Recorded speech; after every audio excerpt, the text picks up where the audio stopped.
relation avec la photographie a quand même quelque chose à voir avec la France. Parce que en 1977, je fais un voyage en Amérique du Sud et je connais en Bolivie une Française, une Parisienne, qu'elle m'a dit qu'elle allait venir en Argentine 2 ans après. Alors j'ai acheté un petit appareil photo, un Olympus, pour faire des photos pour elle, des souvenirs comme ça, qu'elle puisse ramener chez elle de quelques tirages. Et puis, elle est restée ici 1 mois et demi. Quand elle est partie, j'ai continué avec ce petit appareil à faire des photos. Des gens, je me souviens particulièrement un monsieur d'un magasin de photos qui m'encourageait, qui me disait « c'est pas mal, tu fais des photos qui sont intéressantes ». Et comme ça, peu à peu, j'ai trouvé d'abord un métier. Je n'avais pas du tout l'idée d'une expression artistique à travers la photographie, sinon un métier, chose qui a resté toute ma vie, et même aujourd'hui que j'ai abandonné déjà la photographie depuis 10 ans au moins, je continue à faire des tirages pour d'autres photographes. C'est-à-dire que mon entrée en la photographie fut d'abord pour le côté du laboratoire, les métiers manuels, c'est ça que j'aimais beaucoup. Peu à peu, je me suis rendu compte que je pouvais trouver un moyen d'expression aussi avec la photographie. J'avais fait quelques années de beaux-arts avant, c'est-à-dire que j'avais un penchant pour la chose artistique. Et voilà.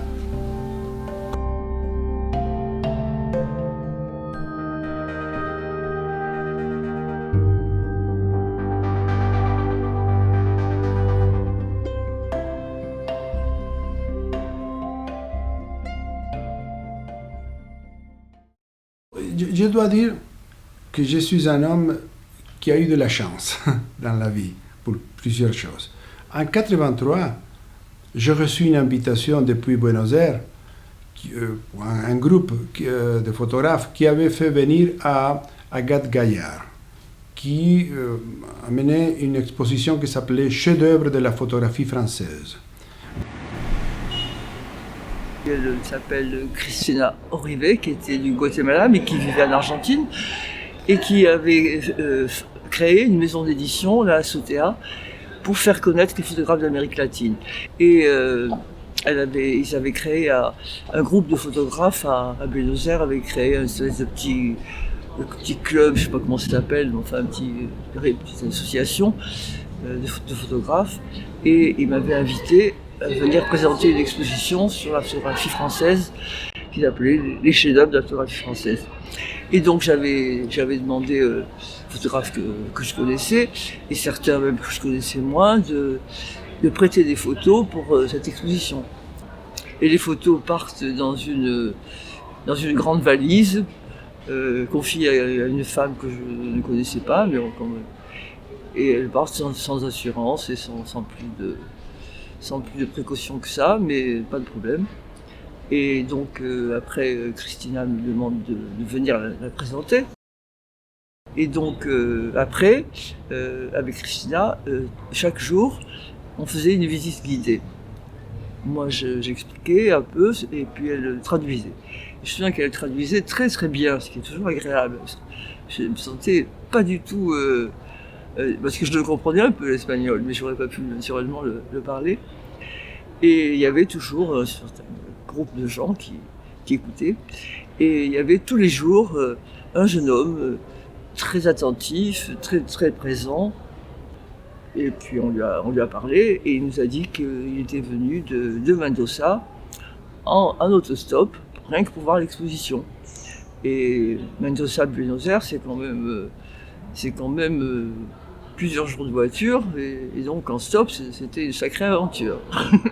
Donc on était plutôt admiratifs de rencontrer ce jeune homme.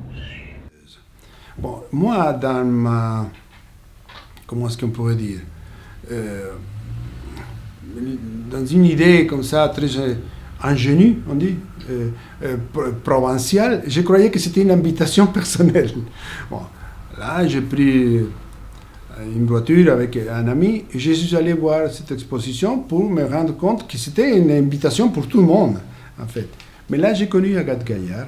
Et Agathe Gaillard, voilà, il faut que je parle d'elle parce que je le fasse justice. Elle a compté beaucoup. Elle m'a dit, si un jour vous allez à Paris, je vais tenter de vous aider. Moi, j'avais l'idée d'aller à New York. J'avais la folle fantaisie de devenir assistant de Irving Penn, pour lequel je sentais une grande admiration. Bon, des choses qu'on pense comme ça. Mais les Yankees go home, les Yankees m'ont pas donné les visas. Alors là, j'ai pensé, je me suis souvenu d'Agathe, et j'ai dit, on va aller à Paris. Il y a un phénomène, et il me semble qu'il est particulièrement en Argentine. Ça arrive un peu partout, mais particulièrement en Argentine. Il y a eu, maintenant c'est fini ça, il y a eu une tradition d'aller en France. Là, les intellectuels, je ne sais pas que je me considère intellectuel, je veux dire, il y a certaines intelligences, certains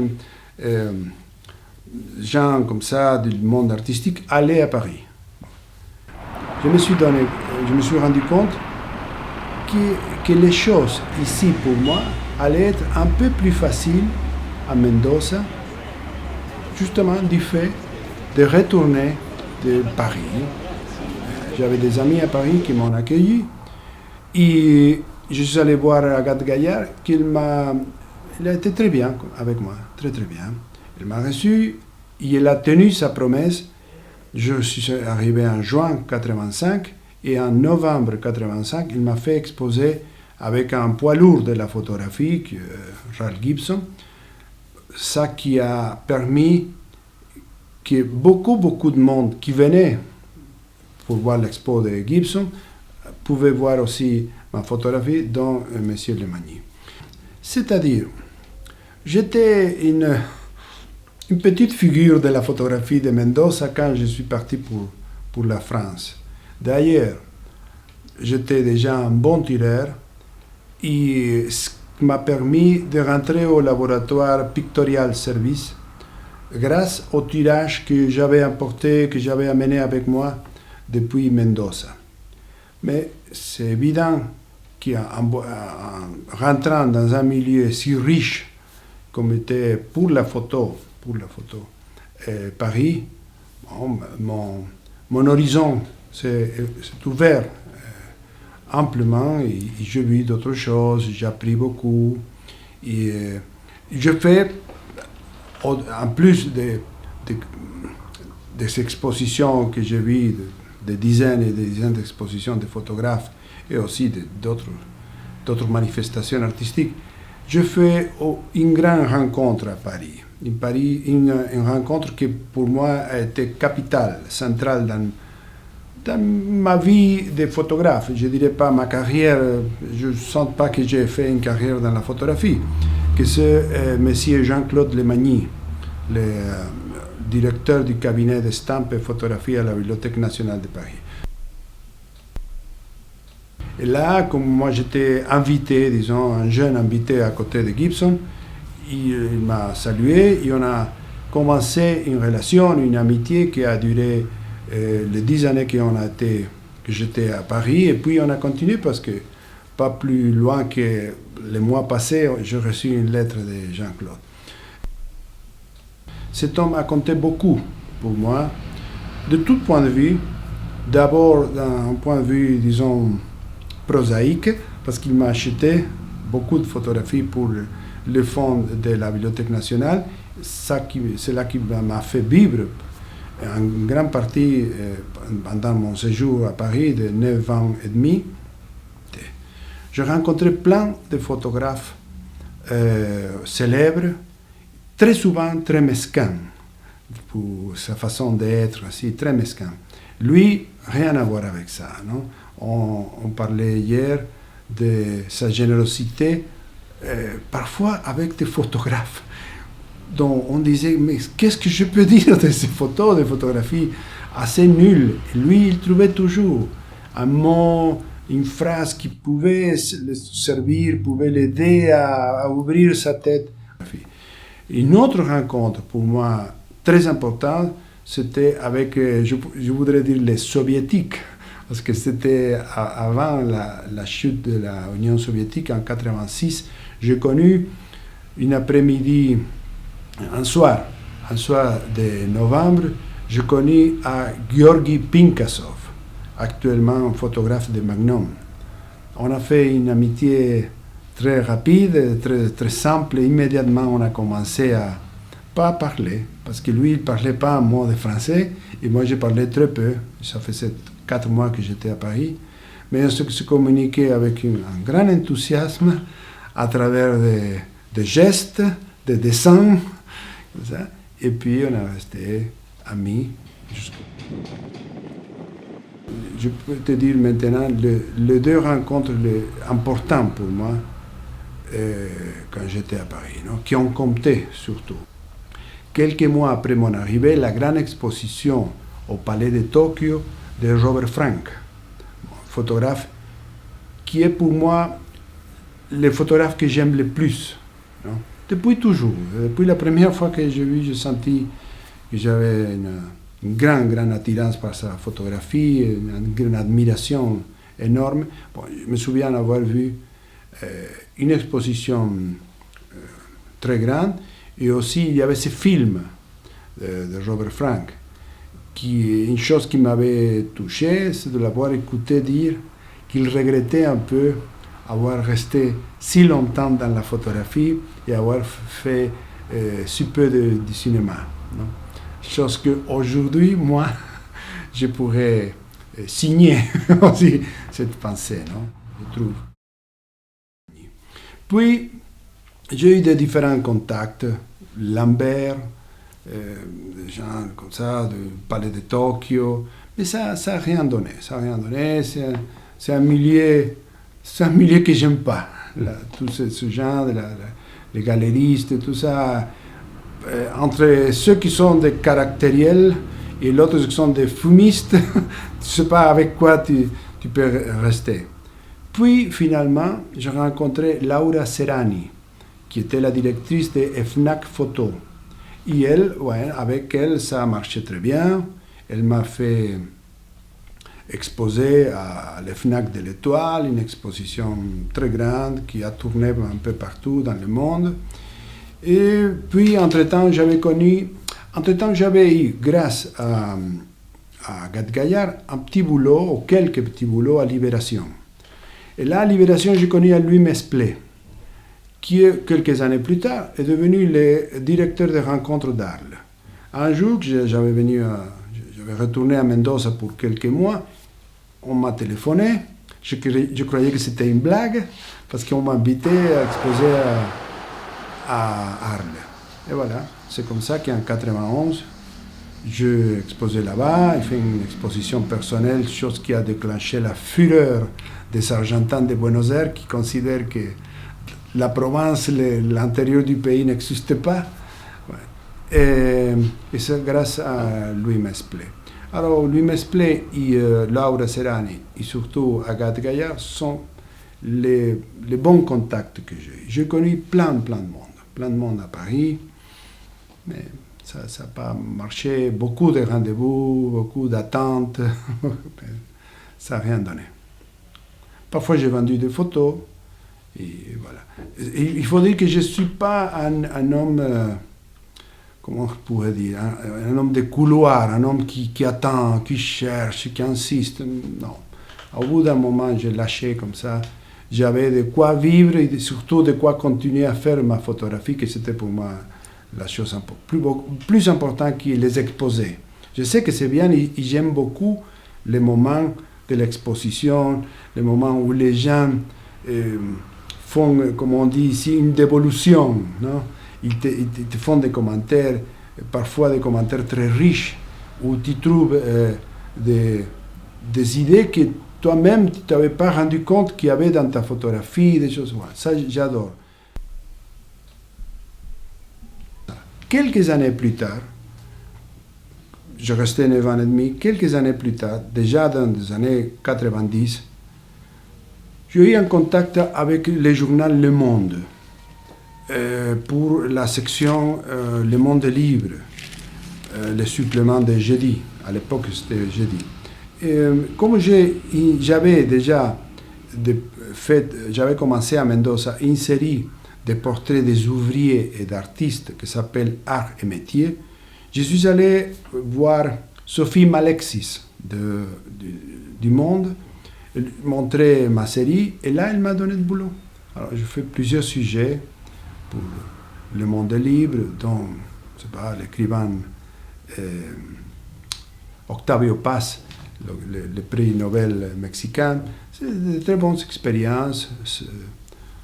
Serge Poliakov, que je me souviens d'avoir passé un très bon après-midi avec lui, faisant des photos. Voilà des boulots que je fais. Mais surtout j'arrivais à vendre des photos à des collectionneurs. Il faut dire que Paris était un de très peu d'endroits, avec New York, Berlin peut-être, où on pouvait vendre des photographies, où il y avait une idée, une culture pour laquelle les gens considéraient, ou tu pouvais dire aux gens pas, je dis, des riches, des gens de classe moyenne qui avaient un salaire moyen, tu pouvais dire que ta photographie coûtait, c'est pas, l'équivalent aujourd'hui à 1000 euros. Ils n'allaient pas rire dans ta gueule d'écouter ça. Il y avait dans l'ambiance l'idée de que ça valait, que c'était un vrai produit artistique et qu'il fallait payer ça. C'est très rare. En Amérique latine, c'est rarissime que tu puisses vendre une photo. Le fait que la photo soit le produit d'un appareil mécanique dévalorise complètement. Non, tu ne l'as pas fait avec les mains. Si c'est le produit d'un truc mécanique qui a un négatif, tu fais un tirage, comment tu vas demander 1000 euros pour ça? Et à Paris, on pouvait le faire. J'arrivais à vivre. J'avais évidemment, comme depuis toujours dans ma vie, adapté ma vie à mes possibilités économiques.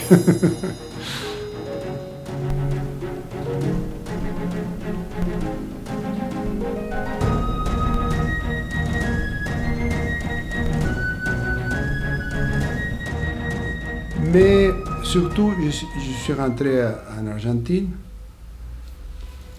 parce que j'avais ras-le-bol d'être étranger. J'avais ras-le-bol. Moi, j'aime bien l'histoire, j'aime bien la géographie. Souvent, on me disait à Paris, comment tu sais ça? Des choses de l'histoire de la France. Parce que j'aime bien lire. Mais il y avait des détails, des choses de la vie quotidienne qui renvoyaient à une culture qui m'échappait. Et c'est ça qui m'a fait mal finalement. Non? Parfois, j'ai vécu 7 ans avec une Parisienne, et parfois on voyait un documentaire, souvent un sujet français à la TV, et elle faisait un commentaire, il disait: de quoi tu parles? Ah bon, on parle d'une chose qu'on connaît ici, et je sentais que ça m'échappait, que c'était une chose que je ne pouvais pas arriver à savoir parce que faisait partie d'une culture que tu vas avoir depuis tout petit, qui a à voir avec justement ta appartenance au pays. Ces choses qui arrivent tous les jours finissent pour te faire mal. Et tu sens que ce n'est pas finalement ton lieu. Je dois peut-être dire que les Français ne sont pas trop intéressés au reste du monde.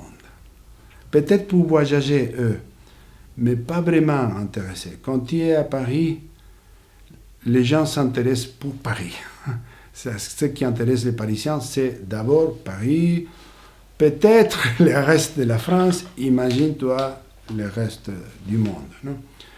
Je sentais que je ne venais pas d'un endroit qui intéressait les gens. l'Amérique du Sud. Sauf pour les coups d'État, pour tout ce côté un peu exotique, un peu stéréotypé, que je n'aimais pas cette façon d'aborder les problèmes. Alors bon, j'avais passé presque 10 ans, et j'ai pris la décision de rentrer, et je crois aujourd'hui que c'était une bonne décision. Que ça a été bien, que c'était une très bonne expérience. Parmi d'autres choses, m'a permis d'apprendre, je ne sais pas si bien, très bien ou plus ou moins le français.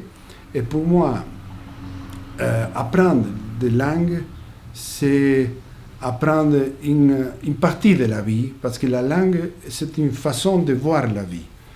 Ça m'a permis d'écouter des émissions en français, de lire des romans en français, de la littérature en français. Pas parce que ce soit français, sinon que c'est un autre aspect aussi de la vie. Le français, évidemment, comme les Espagnols, comme nous, les Argentins, ont un regard sur la vie et que tu ne peux pas les comprendre, plus ou moins, si tu ne parles pas la langue. Je pourrais te dire que peut-être avoir appris la langue, c'est la chose la plus importante qui m'a laissé mon séjour en France.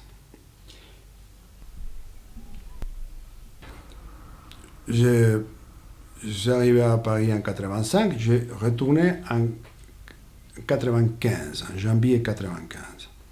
Et je restais dans le domaine de la photographie encore 7-8 ans. 7 ou 8 ans d'une façon quotidienne, créative. C'est-à-dire en faisant des photos, en sentant qui était encore la chose à faire, la photographie. Puis, je dois dire que j'ai toujours nourri quelques doutes par rapport à la photographie. Depuis le début, j'avais des doutes. Je sentais qu'il y avait des limites, des choses que je n'aimais pas tellement. Et bon, à partir de 2004, 2005, j'ai senti que je ne pouvais plus rien dire dans le domaine de la photo. Je voudrais dire que pas du tout, je pense que je fais le tour de la photographie. Non. La photo, sûrement, il y a beaucoup à faire. Il aurait eu beaucoup à faire dans la photo. Mais pour moi, c'était la fin.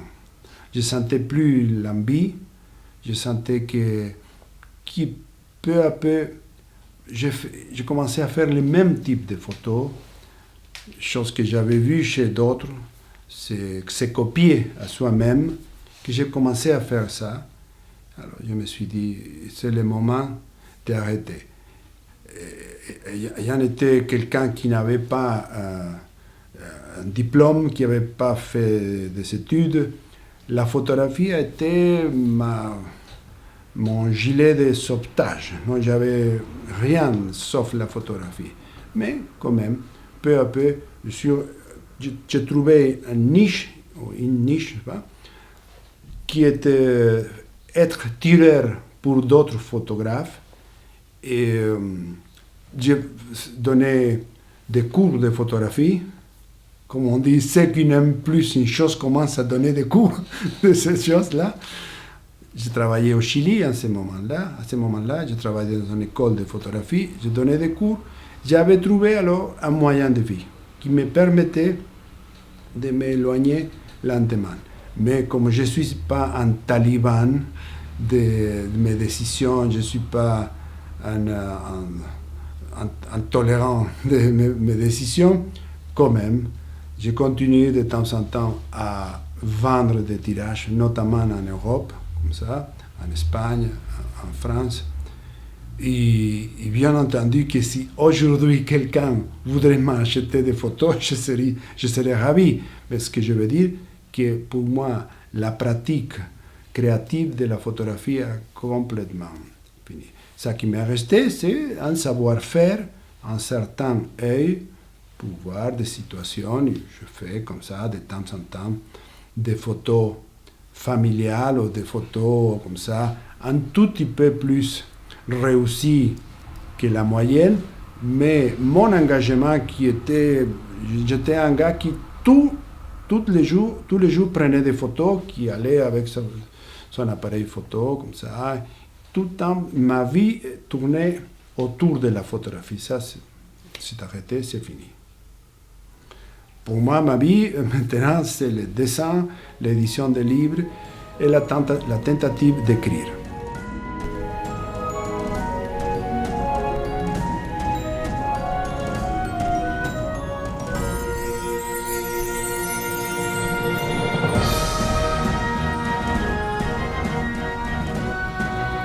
Je me considère un bon écrivain de lettres, le dernier qui envoie des lettres. Et j'écris toujours, et voilà, je viens de sortir un petit bouquin avec mes textes.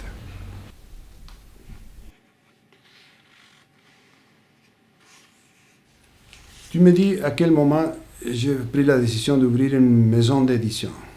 Il faut dire qu'une maison d'édition, c'est un gros mot, une grosse parole, je ne sais pas comment dire, pour quelqu'un qui a 20 ans a édité 13 titres.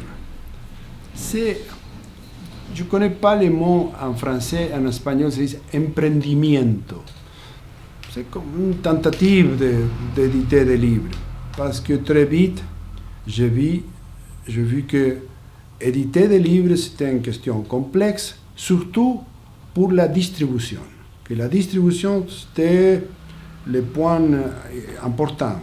Moi, je ne voulais pas me mêler à... La distribution est très complexe et une sale affaire, la distribution. Alors, je me suis dit, je vais essayer de faire des beaux livres, et les beaux livres sont chers. Donc, je ne peux pas avoir une chaîne pour laquelle la vente des livres, d'après la distribution, alimente l'édition de nouveaux livres. Je ne peux pas faire ça, on n'arrive pas parce que ce sont... D'ailleurs, le monde de l'édition des livres est très complexe et très difficile, très dur. Beaucoup plus dur que la vente des photographies.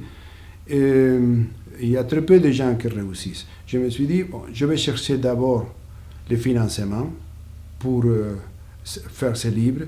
Et pour trouver ces financements, mon nom, mon prestige comme photographe m'a beaucoup aidé à Mendoza. Et peu à peu, j'ai réussi à faire quelques livres avec un label qui s'appelle Las Ediciones de El Amante Universal, les éditions de l'amant universel. Comme éditer un livre, c'est un processus lent, complexe, souvent ennuyeux, plein de pierres dans les chemins. Je veux faire le livre à ma manière, comme je le veux.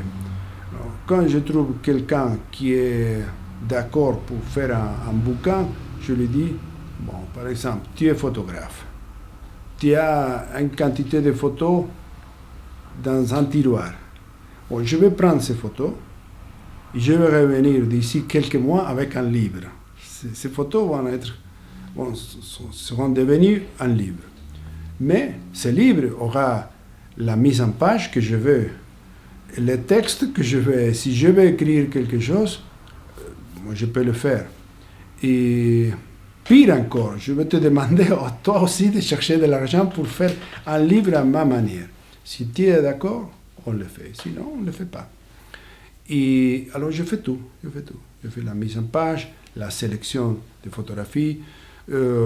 Quand les photographes, chose qu'on fait maintenant, me donnent les scanners de photographies, avec un collègue, on fait le travail au Photoshop, le même travail qu'on faisait avant au laboratoire, d'obscurcir, éclaircir, toutes ces choses qu'on faisait avec le ferricyanure, tout ça qu'aujourd'hui on peut le faire avec le Photoshop, c'est moi qui le fais, c'est moi qui donne la vie finale de comment ça doit rester.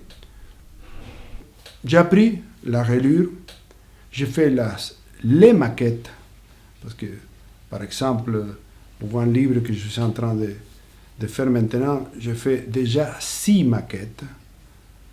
Et c'est moi-même qui les fais.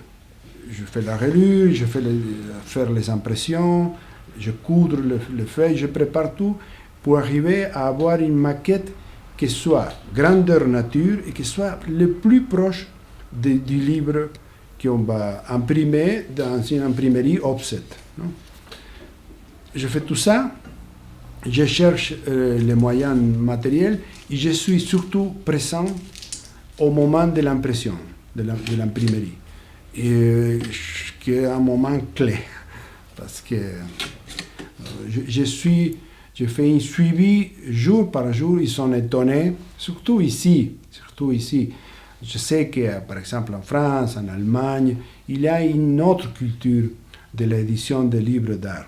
Mais ici, on ne fait pas une grande différence entre une affiche politique et un bouquin de photographie.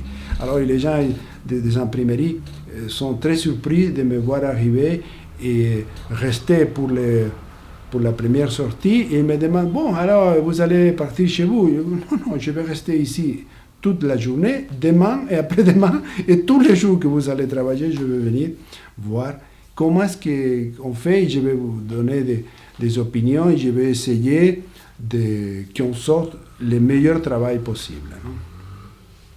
Et puis, je les amène dans quelques librairies, comme ça. Je tente de vendre le livre. Je vais de temps en temps dans les librairies pour voir si on a vendu quelque chose. Mais je dois dire que c'est un échec total, la vente des livres.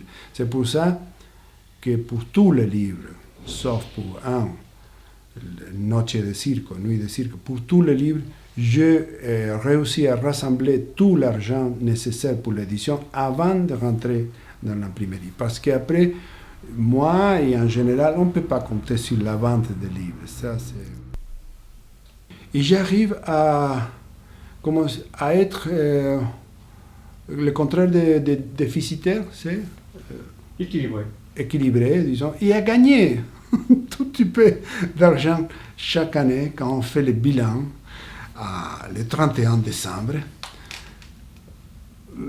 Des petits profits, des profits un peu risibles, non? Et qui sont... Ici, il y a une histoire que je crois que ça vient de La Fontaine.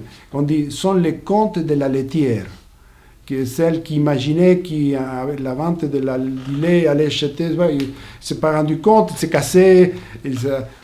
Moi, mes comptes sont un peu les comptes de la laitière, je ne tiens pas en compte plein de dépenses que je fais. Je dis, à peu près, on n'a pas perdu de l'argent cette année, on a gagné un tout petit peu.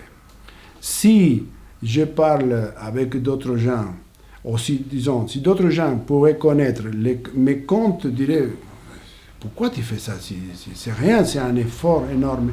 Mais bon, ça va. Je ne pense pas qu'on est dans la vie pour faire des profits. Je ne pense pas. Si tu arrives à vivre, et si ça marche, si tu ne perds pas trop d'argent, et tu peux arriver à ajouter quelque chose de bel dans ce monde infâme où on vit, ça va. Je n'ai pas dans ma tête l'idée du profit matériel comme premier objectif. Grâce à Dieu, au bon Dieu, je suis un gars des années 70 qui a d'autres idées dans la tête qui est seulement le profit matériel. Non? La sortie d'un livre, c'est un peu comme le vernissage d'une exposition. Une exposition bien faite, ça prend beaucoup d'efforts, beaucoup de temps pour la préparer. Et souvent, la nuit du vernissage, tu peux sentir comme un certain vide, comme une certaine déception. Moi, j'avais senti ça au début.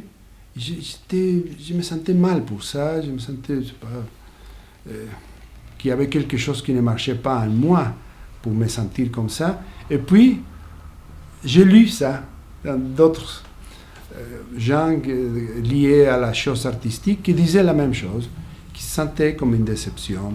Bon. Avec le livre, ça arrive un peu comme ça. Une fois que le livre est fini, Tu sens comment? Tu sens évidemment une joie, mais ce n'est pas la joie que tu attendais, ce n'est pas la joie que tu avais imaginée quand tu étais en train de préparer le livre, de faire plein de travail. Et c'est ça qui nous ramène à penser que peut-être, plus que les résultats, l'important c'est le chemin. Faire le chemin pour arriver à que le livre soit une réalité. Mais quand même, il faut que je te dise que j'aime beaucoup voir les livres qui se sont accumulés, disons, les titres. Voilà, moi, j'ai fait ça. Ils sont passés 20 ans, voilà, ce sont les livres. J'aime beaucoup quand ça arrive de temps en temps que quelqu'un me téléphone ou m'envoie un email pour me dire, vous savez monsieur, j'ai vu votre livre, j'ai acheté votre livre, j'ai trouvé très bien, ça m'a beaucoup plu. J'ai trouvé des choses qui m'ont servi, m'ont aidé, qui m'ont fait plaisir. Ça, j'aime beaucoup. J'adore les chemins qui font les livres, qui sont des chemins, je dirais même mystérieux. On ne sait pas, les livres voyagent, arrivent dans des endroits inattendus. Ça fait 2 ans, une femme de Mar del Plata, un lieu à plusieurs milliers de kilomètres d'ici, dans la côte atlantique, m'a envoyé un message par Facebook pour me parler de tous les biens qui avait été pour elle voir un livre que j'avais fait en 1999, El truco de perder l'infance, un reportage sur des enfants qui travaillaient à la rue comme des clowns, des petits clowns. J'ai beaucoup aimé. Je me suis senti très, très touché pour ces commentaires. J'ai senti que ça avait valu la peine à faire ces livres, non? Pour ces commentaires-là, pour ces commentaires de cette femme. Non?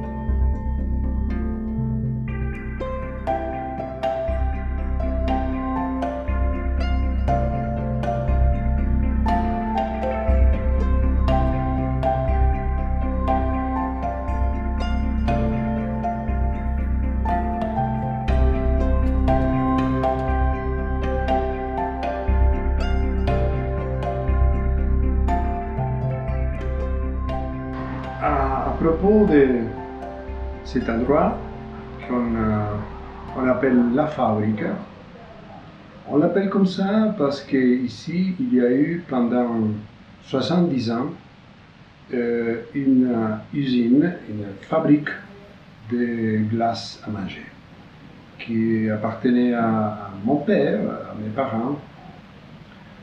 Je suis né ici, dans cette maison. On a vécu ici avec mon frère aîné jusqu'à mon âge de 4 ans. Et voilà. Et puis on est parti ailleurs, vivre ailleurs. Mais l'usine a continué pendant 70 ans. Et comme mon père avait mort déjà, dans la division des biens, cet endroit qui est revenu pour moi. C'était une ruine, très très mal entretenue. C'est un vieux bâtiment qui peut-être qui a presque 100 ans, édifié, construit en terre battue. Et on l'a réparé, on l'a recyclé un peu, en construisant certaines parties à nouveau, en briques, et laissant d'autres comme ils étaient originalement.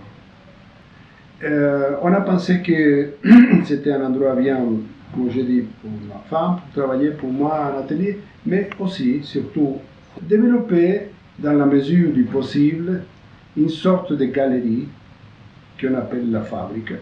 On a fait un logotype de la Fabrique. Et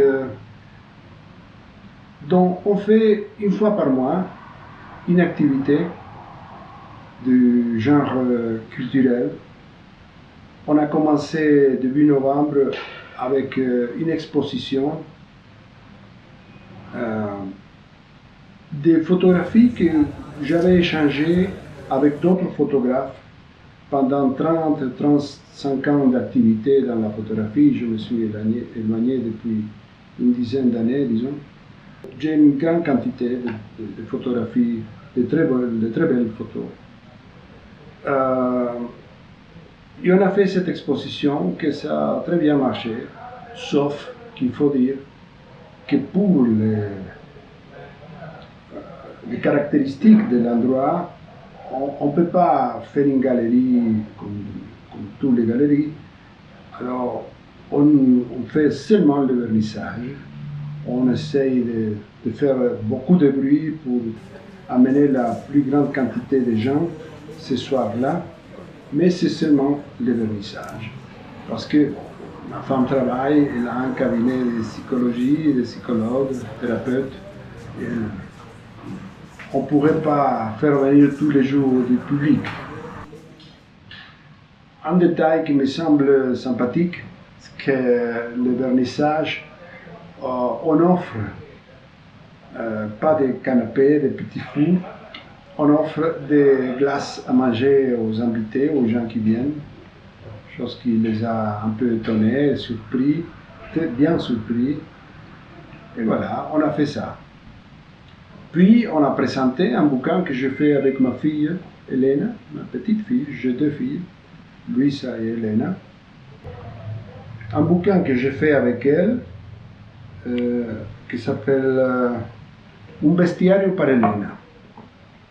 Et on l'a présenté en collant sur le mur de reproduction de ce bouquin, de ce livre. C'était très joli, très bien. Et on a vendu le livre ce soir-là, on l'a présenté, il y a eu des gens qui ont parlé, qui ont raconté un peu la démarche du livre.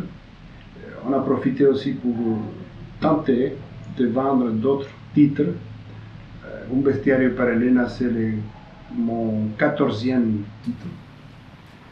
Et puis, on a d'autres projets pour les mois qui viennent. On va faire un hommage à Robert Frank, qui est décédé, ça fait peu de temps. Puis, moi-même, je fais une exposition des inédits. Et voilà, d'autres photographes. Je compte peut-être tenter d'enthousiasmer un musicien, quelque chose comme ça pour une soirée, faire des projections, des cinémas, tout ça. Toujours dans ce format, disons, d'une soirée, la soirée du vernissage. Et voilà, c'est un projet que j'aime beaucoup et qui a amené de la joie, qui a apporté de la joie à ma vie. Parce que je pourrais dire une chose particulière, parce que moi, quand je travaillais ici, d'abord quand j'étais enfant, je n'aimais pas travailler à l'usine de glace, parce que ça m'éloignait de mes copains, de mes jeux d'un enfant, et puis à l'adolescence aussi, je n'aimais pas. Alors, cet endroit ne gardait pas pour moi de bons souvenirs. Et par contre, quand on l'a nettoyé, on a tout changé, on a tout chamboulé, on l'a changé, c'est devenu un endroit très plaisant pour moi, où je me sens très bien, très à l'aise. J'aime bien venir ici. Malgré quelques bruits, c'est assez silencieux, beaucoup plus silencieux que ma maison. Je plane des projets pour cet endroit, on verra.